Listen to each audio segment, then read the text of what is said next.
There's a huge, hidden, heavenly body right here in our solar system. Evidence is mounting that either a brown dwarf star or a gas giant planet is lurking at the outermost reaches of our solar system, far beyond the planet Pluto.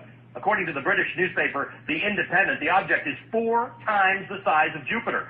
Experts say the presence of such a massive object could explain why a barrage of comets has been coming from that direction. We'll post.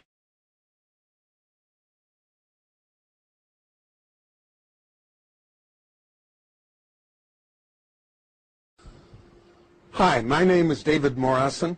I'm a NASA space scientist, and I want to talk to you very briefly about Nibiru. I'm doing this because I received a note from a 12-year-old girl recently that said she wondered if the video I made 2 years ago was still valid, that she and her classmates were scared about Nibiru, and could I please explain, from a science point of view, why we know Nibiru is not real and is not a danger. You know, the simplest thing to say is just that there is no credible evidence whatever for the existence of Nibiru. There are no pictures, there's no tracking, there's no astronomical observations.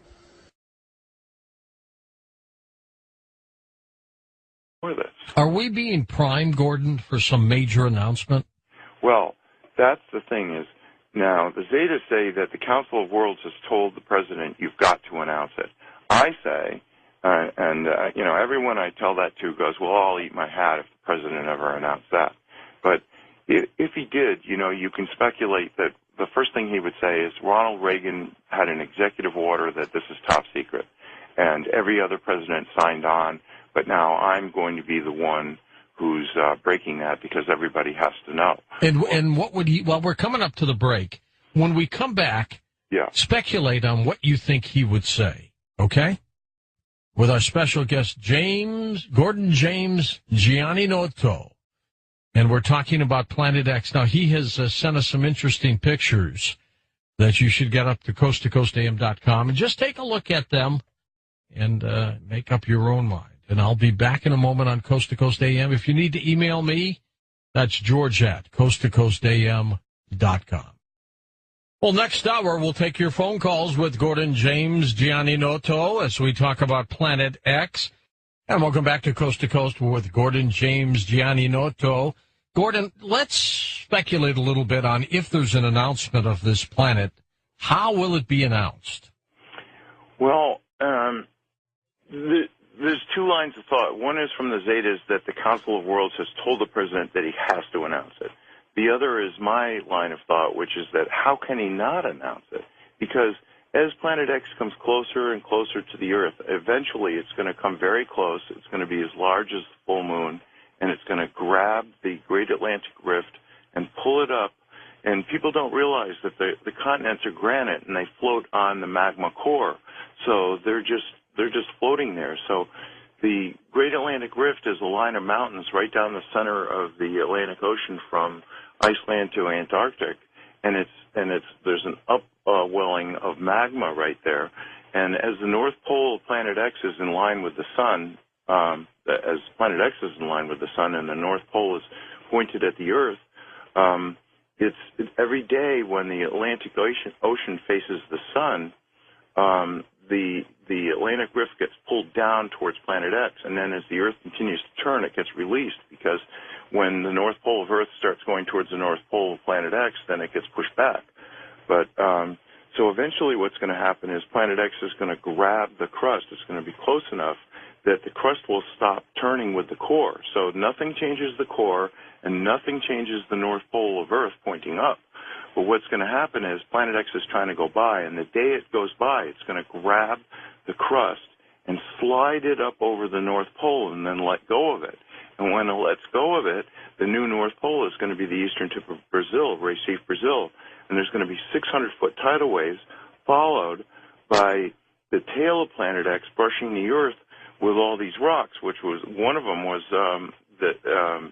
the meteor over Russia. So you're talking catastrophe here. Absolute catastrophe. But the thing is that after that, with no governments and no religions and no economy, the unselfish ETs are going to come and give unspecified help to unselfish survival communities. So, because people say, well, all the nuclear reactors are all on faults all over the world, but, they could transmute the half-life of plutonium from 125,000 years to 1.25 seconds. So, but they haven't said what they're going to do because we're supposed to be taking some responsibility for ourselves.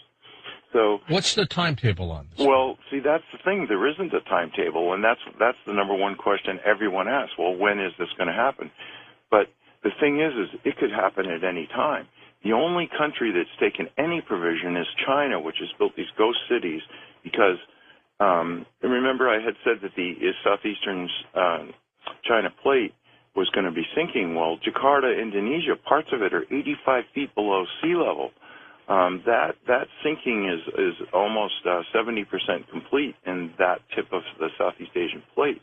But all the other earth changes have stopped. And I was talking to Nancy on the phone. I said, that I heard that these metal boxes were found on the beaches in Oregon and they were vibrating. And I said, I think there's extraterrestrial devices. And Nancy started saying, no, I've told you before, there's no extraterrestrial devices on Earth. And all of a sudden the Zetas broke through Nancy, and speaking through her to me, they said, this is absolutely true. And she later wrote about this, and this was, you remember, people have said, well, there weren't any boxes or it was a hoax or whatever, but it is true. On all the faults of the Earth, there are tens of thousands of these boxes vibrating, and what they're doing is instead of letting the movement of the plates, because the roiling of the magma deep in the core of the Earth is causing these quakes and these other shifts. The north end of South America is going to move to the west. The north end of Africa is going to move to the east. The Atlantic is going to get wider. The Pacific is going to get narrower. So there's all these things. And the Zetas had said there was an event calendar, and 7 was preliminary Earth changes, 8 was massive social change, and 9 was worldwide volcanoes, earthquakes, and sinkings.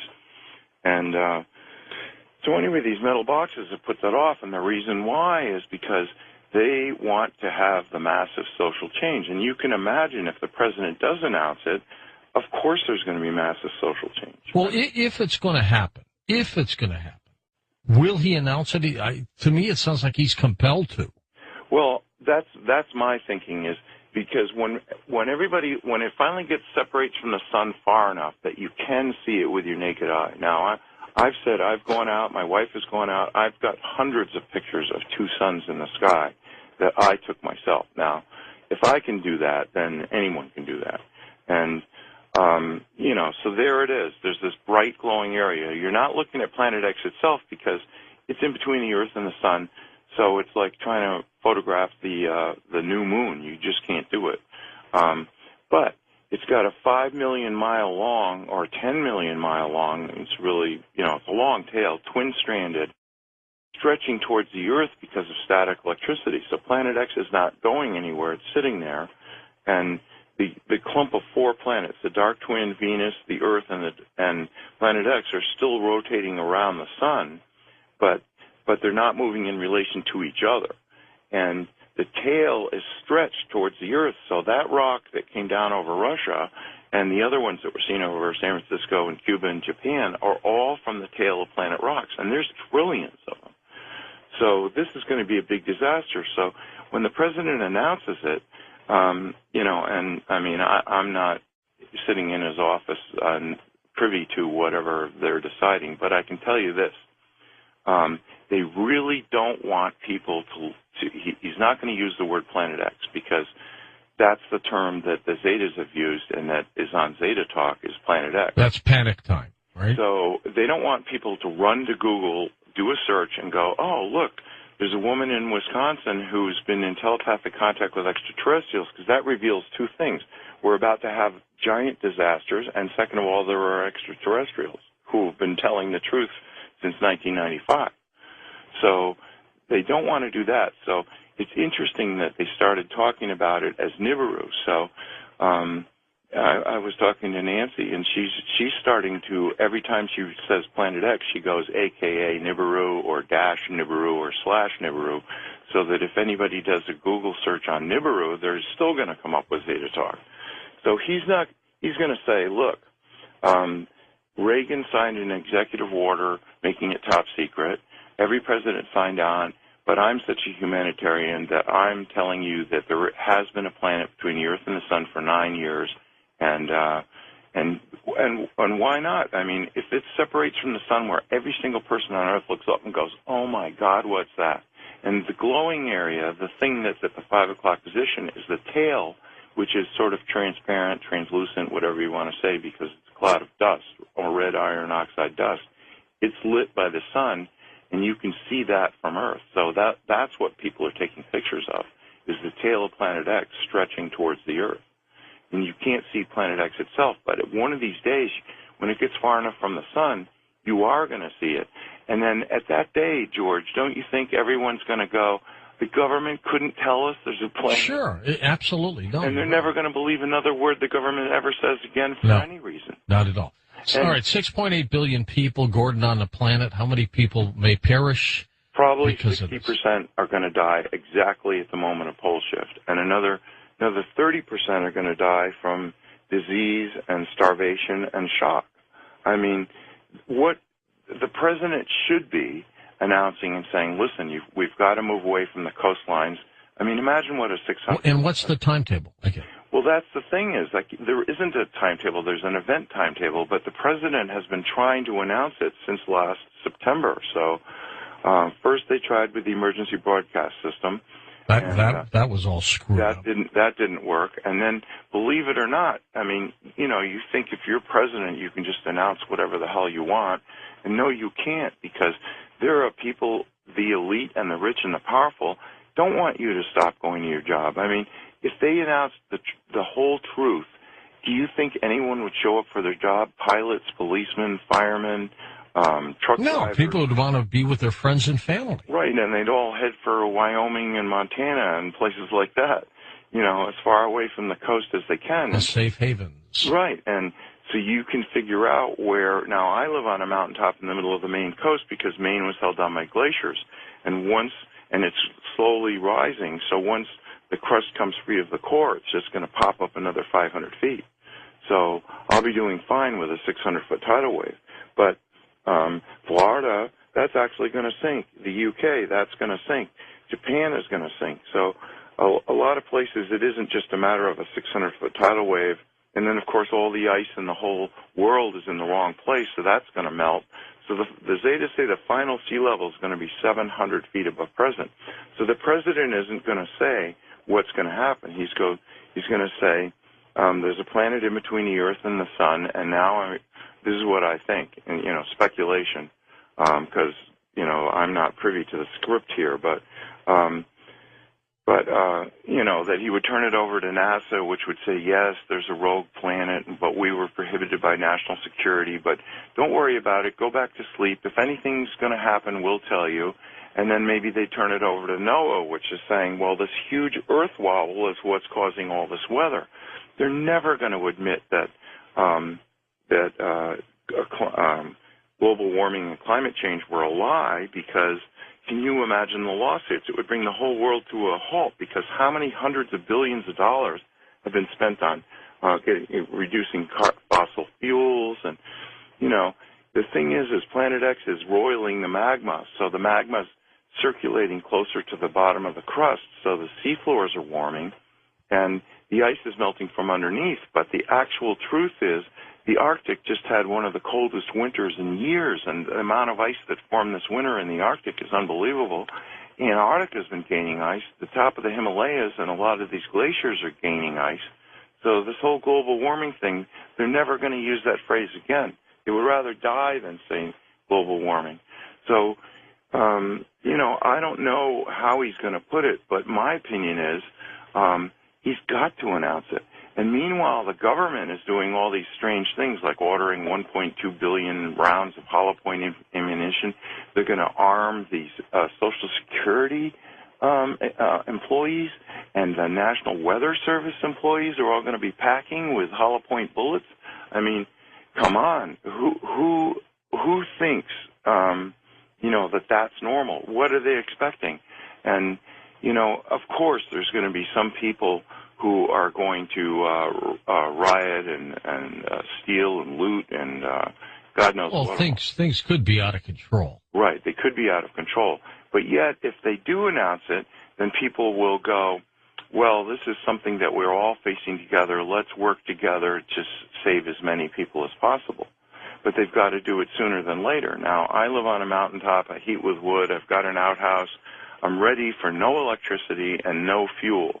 I live in a forest. I've got wood all around me.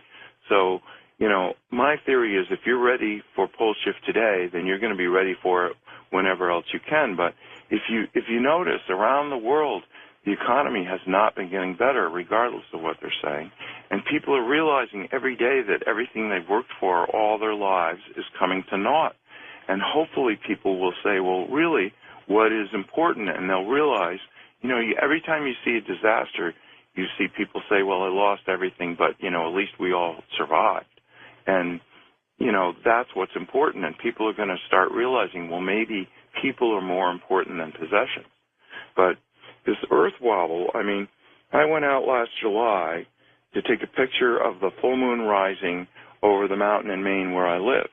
And when I was in elementary school, we had a target range in the basement. So when I was in the third grade, we had lockers all the way down the hallway, and every guy in the third grade had his own .22 caliber rifle in an unlocked locker in the hallway, and we all had bullets in our pocket, and we couldn't wait till 3 o'clock to get out. That wouldn't happen anymore. No, and I grew up in the town next to Sandy Hook, so, but there are people who've decided to be selfish and doing awful things, but the majority of everybody is very conscientious. Maine is second in the nation for guns per person and 49th in gun-related deaths per person. So, just because, so people are legitimately saying, well, wow, I got a feeling something's not right. And you see that show, Doomsday Preppers. Oh, sure, yeah. People are like, well, the economy isn't coming back. I was in Walmart the other day. They had 15 people in a 5-acre store. And I said to the cashier, you can't even be paying your overhead with this. And she goes, oh, no, the economy's going to be coming back. Well, okay, fine. They've been hit hard. That's what you say. But so I was out there taking pictures of the full moon, and I guess probably I learned to have a steady stance with my hands and a camera at an early age. I used to win NRA sharpshooter awards. And that was, starting in the third grade. So anyway, I shot 2 pictures, and the mosquitoes were biting me like crazy. So I wanted to get a good picture of the full moon, and so I shot a whole series of pictures, and then I ran inside to get out away from the mosquitoes. And when I was playing them back on my computer, I realized that in 2 consecutive pictures, I hadn't moved my hands at all. There's a table up on top of the mountain, and there's the full moon. And in the second picture, the moon is moved to the right, not up. Now, if you think about it, everything, the moon, the stars, the sun, all rise in the east, go up to the midheaven, and then set in the west. And here I got 2 pictures of the moon, and between the 2 pictures, the moon moves sideways. How'd that happen? Well, that was like, I think the ETs, like I said, I've been in contact with ETs my whole life, and I think they guided me to do that because that is one of the most remarkable pictures.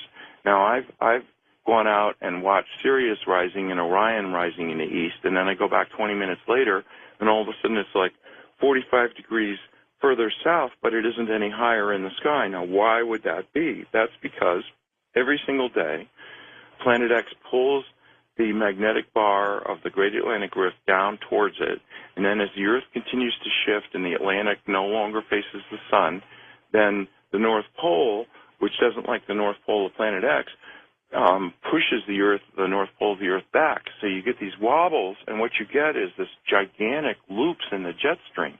So normally the jet stream moves from west to east, But now, if you notice these weather maps, and why wouldn't you with all these big storms? So everybody's more interested in the weather than ever because it's really can be life or death.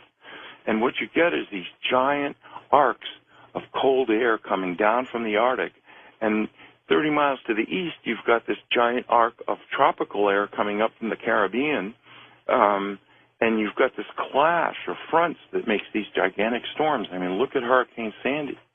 And, if the government told the truth, they should say nobody should rebuild anywhere.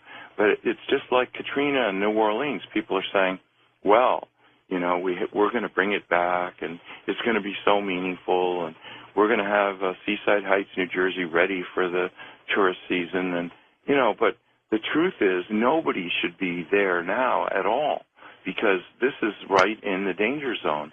They should be saying, well, we're going to move anyone that wants to go from the coast. And that's the interesting thing. The Zetas have said even when this is announced, probably only as much as 60%, but no more than that, are going to go, oh, my God, we've got to go to safety. And the rest are going to go, well, I really don't want to change anything, so I'm going to keep going to work. And if a tidal wave washes over me, then that's it. I'll just die. Well, okay, that's what this life is like. You're entitled to be a skeptic. You're entitled to be in denial, and you're entitled to die in it, but there's no reason for you to do that. Hold on for a second, Gordon. We're coming back for phone calls with you next on Coast to Coast AM. Indeed, and we're going to take your phone calls when we come right back on Coast to Coast AM. And welcome back to Coast to Coast. Gordon, are you saying then in our solar system we've got a dark twin to Earth, we've got a burned-out binary star, and we have Planet X? No, the binary star is quite a distance away. That's why it takes 3,657 years for Planet X to return. So it's something we've never seen because it's burned out, but it is a huge body, and that's where it started. And evidently, Planet X has been coming here at least 2 billion years. So, it wasn't that the Anunnaki were always there. They reached a point where they decided they wanted to powder the gold and put it in their atmosphere to keep the planet a little bit warmer. It's got giant hot magma in its core, and it's got water, which has the highest specific heat of any substance in the universe, so it holds heat. It takes longer to heat water than anything in the universe, and water holds heat longer than any. So, but they were getting cold, so that's where the whole quest for gold came from, is from that. And Richard Hoagland has said that, and he's a guest on your show quite often. Quite a bit. He said that Phobos is a spaceship because it's a hollowed out and it's got chambers in it because they use ground-penetrating radar. But actually, Phobos is one giant gold nugget, and the Anunnaki, since they came back, have been mining it with robots. That's got to be worth something. Oh my God! So but if anybody thinks I'm making this stuff up, I mean, go do a search in Wyoming.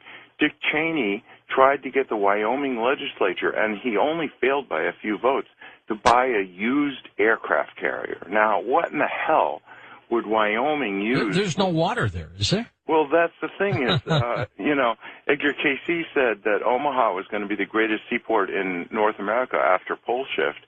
And, evidently he's planning that the Mississippi will split wide, or salt water will go up to the Great Lakes, and then up the Missouri and the Platte Rivers, and then maybe the Red River. And I guess they were planning to, keep it, in the Great Lakes or in the Gulf, and then float it right up to Wyoming. But you can see why he would want that. It's got nuclear power. It's got a hospital. It holds 5,000 people, and he could load it with fighter strike jets, and be king of the world. And you look at the billionaires around the earth, they're trying to start their own space programs. But the Council of Worlds has said, no, nobody's going to leave Earth and come back as kings of the earth afterwards. No, they're all going to have to go through it. And whether you're a billionaire or not, you're going to have to roll up your sleeves. So, you've heard of the idea of these deep underground bunkers everybody was going to head to. Yeah. But, how well are they going to survive in 10-plus power earthquakes? So they're not. But then, after pole shift, at the hour of pole shift, when the tidal waves start, then everyone's going to, after that, there won't be any earthquakes, so people are going to want to be underground, because how are you going to survive this fall of rocks?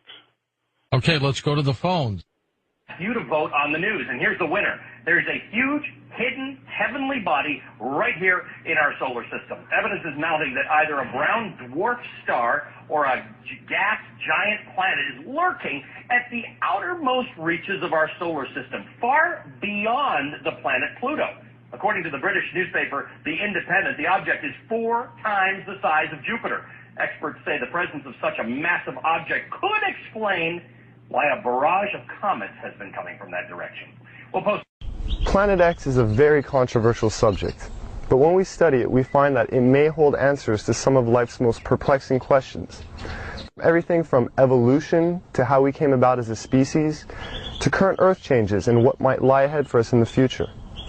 My name is Robert Sepper, and this video is my attempt to explain some of these mysteries. To understand everything thoroughly, we must start from our past.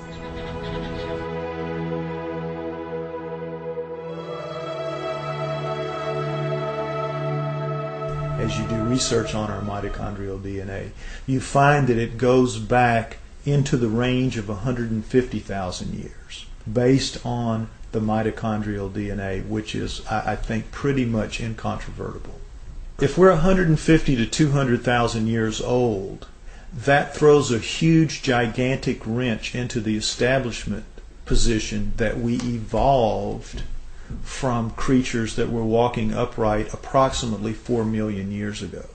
The early Australopithecines, Lucy, everyone is familiar with her, at around 3.2 to 3.5 million years ago, and they're finding new ones all the time. And all they say is to qualify as human is to be upright walking.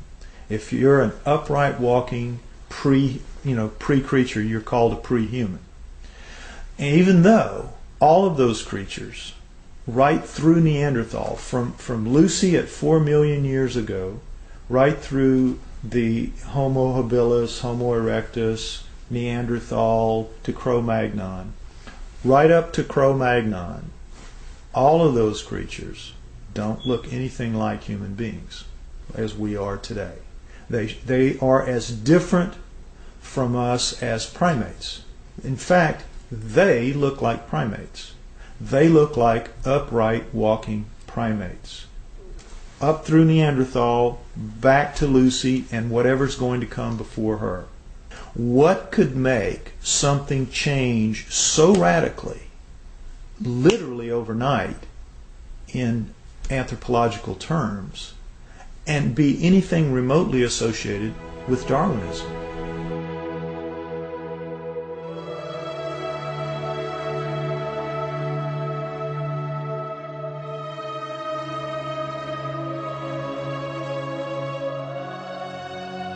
I believe, personally, that the writings of the Sumerians 4,000 years ago, as chronicled by Zechariah Sitchin in his books, The Earth Chronicles, I believe that is the most logical and reasonable explanation that there is for how we came to be. 20 some odd years ago, Zechariah Sitchin wrote The 12th Planet. In The 12th Planet, he describes ancient writings and texts by the Sumerians depicting a 3,600-year orbit of Nibiru. But the Sumerians are rarely spoken about in history books. Who were the Sumerians? And what could an ancient civilization possibly know about how we came to be? We only hear about like the Egyptians or the Mayans or the Incans, Romans, Greeks. The first culture we have on Earth were the Sumerians, and they showed up 6,000 years ago where modern-day Iraq is. It's right between the Tigris and Euphrates rivers. It was then known as Mesopotamia, Babylon, but also Sumeria, where the first culture on Earth stems. And they have left us over 100 of the first for high society to take place. For instance, stemming from Sumeria 6,000 years ago, they were the first ones to invent writing. They had a system of over 400 characters known as cuneiform text. They'd use a wedge-shaped stylus or an object with a wedge and would twist and turn and make all these characters that came up to about 400 characters, and they had their own complete language like an alphabet that we use today, A through Z, but this stemmed out of Sumeria 6,000 years ago, and all of the first for high society come from them. Time, the calendar, math, schools, courts, judges, systems of law, all of this originated in Sumeria, which was then known as Mesopotamia, Babylon, today's modern-day Iraq. The Sumerians are actually probably the most influential culture of the ancient world. Not the Egyptians, not the Greeks, not the Romans, the Sumerians. The Sumerians invented, for example, the zodiac. All of the symbols that we still have today for the zodiac was created by the Sumerians. They tell an incredible story, the Sumerians do, of the Anunnaki, which is that there is another planet in our solar system, that gods, super beings, live on this planet, that these beings come to Earth. The Sumerians had a pantheon of gods, but it was living gods. They were the Sumerians worshipped living gods who lived and worked and had their lives among them. They were the Anunnaki. Among those Anunnaki, there were 12 leaders, 12 super gods, the bosses, the boss of bosses. Those 12 gods come down and are present in the Egyptian culture, in the Greek culture, and in the Roman culture. They just have different names, but they have basically the same personalities and the same functions.